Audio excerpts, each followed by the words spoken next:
Your metabolism is crashing because you're fasting at the wrong time of day, not because you're eating the wrong foods. By aligning your 16-hour window with your cortisol rhythm rather than your schedule, you can unlock stubborn fat stores that have been dormant for years. Most fitness influencers push a generic noon to 8 window, but that single mistake is likely stalling your progress. Let's break down the precise hormonal science to fix your fasting schedule today. You see it everywhere. Everyone from high powered executives to gym goers is skipping breakfast and squeezing their meals into an 8-hour window. But if you're a woman, the rules aren't as simple as just checking the clock. Your hormones are a delicate, constantly shifting orchestra. While men can often sustain a consistent fasting window for months, women's bodies are evolutionarily wired to prioritize survival and reproduction. When you fast, your body perceives that stress. If that stress is too intense or too prolonged, it can send a signal to the brain that the environment is unsafe, leading to a downregulation of thyroid function and sex hormones. This is the physiological reality of being female. Ignoring it leads to hair loss, disrupted cycles, and stubborn weight gain, even while you're doing everything right. But here is the good news. You don't have to choose between fasting and your health. You just need to know how to time it. Let's start with the first, most accessible way to make this work for your biology. The circadian rhythm match. Most people push their fasting window late into the night. They skip breakfast and eat until 8 or 9 in the evening. For women, this is often exactly backward. Your cortisol, the stress hormone, naturally peaks in the morning to wake you up. By the evening, it should be dropping to make way for melatonin. When you eat large meals late at night, you keep your insulin and blood sugar elevated, which interferes with that natural cortisol drop and disrupts your sleep. A study published in the International Journal of Obesity found that early time-restricted feeding, where you consume your meals before 3 p.m. or 4 p.m., leads to significantly better glucose control and improved fat burning compared to late-day fasting.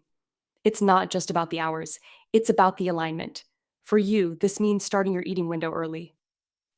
Try finishing your last meal by 5 p.m. or 6 p.m. My friend Sarah, who struggled with consistent afternoon energy slumps, shifted her window to end by 5 p.m. for 1 month. She didn't change what she ate, just when. Within 3 weeks, she noticed her sleep quality improved dramatically, and the afternoon brain fog that had plagued her for years simply vanished. She felt more rested, her morning hunger leveled out, and she didn't feel the need for that second cup of coffee. It's an easy win because it works with your internal clock, not against it. But we need to go deeper than just the daily clock.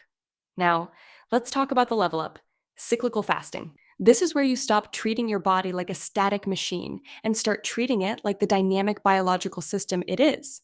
Your FSH, or follicle stimulating hormone, and your LH, or luteinizing hormone, don't stay the same all month. Your menstrual cycle dictates your metabolic needs. In the first half of your cycle, the follicular phase, your body is actually quite resilient to stress.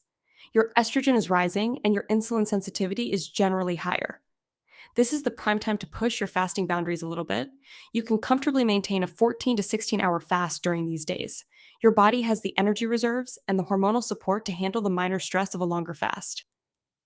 However, once you enter the luteal phase, the week or so before your period begins, your body's needs shift. During this time, your body prepares for a potential pregnancy, which is inherently energy intensive. Your metabolism actually increases, and your need for consistent blood sugar levels becomes paramount.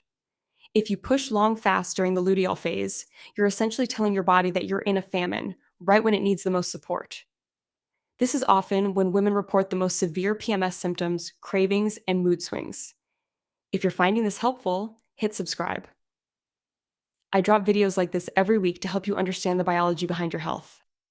Stick around, because I'm about to show you the one shift that makes the first two methods look basic. Okay, so the cyclical approach works wonders, but what if I told you there's something even more powerful?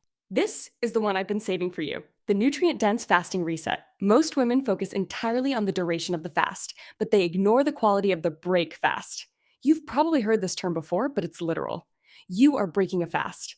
The nutrients you put into your body in those first few minutes determine your metabolic fate for the next 24 hours. If you break a 16-hour fast with processed carbohydrates, sugar, or low-quality vegetable oils, you're spiking your insulin to the stratosphere. That massive spike causes a crash, which leads to immediate cravings and forces your body to store that energy as fat. You've effectively negated the benefits of the fast in 5 minutes. The trick? Break your fast with protein and healthy fats. Aim for 30 to 40 grams of high-quality protein and a serving of healthy fat, like avocado, walnuts, or olives.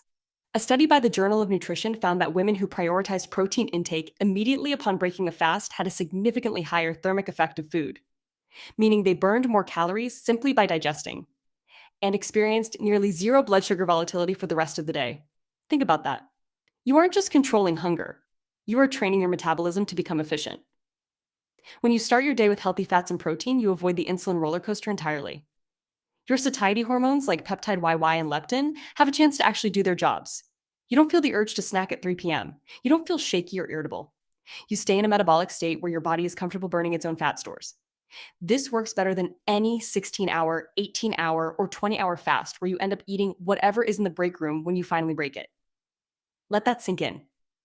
The quality of your food is the steering wheel, and the timing of your fast is just the engine. If you steer into a ditch, the engine doesn't matter. I've seen so many women switch to this protein first break fast method, and it is almost universally the missing link. They stop feeling like they're fighting their bodies, and they start feeling supported by their own biology. It's the shift from restriction to nourishment. And honestly, it feels completely different. So, there you go. We covered the circadian alignment of your meals, the necessity of cycling your fast with your hormonal phases, and the golden rule of breaking your fast with protein and fats. Those three strategies alone can transform how you feel, how much energy you have, and how your body responds to the effort you're putting in. You don't need to do all of these at once. Start with the early window. Then, track your cycle and adjust your fasting intensity. Finally, focus on that protein rich breakfast. Small shifts over time create the biggest results. If you got value from this, share it with someone who needs to hear it and subscribe so you don't miss the next one. I have an upcoming video on how to adjust your exercise routine to match these exact same hormonal phases, so you'll want to be around for that. Take care of yourself, and I'll see you in the next one.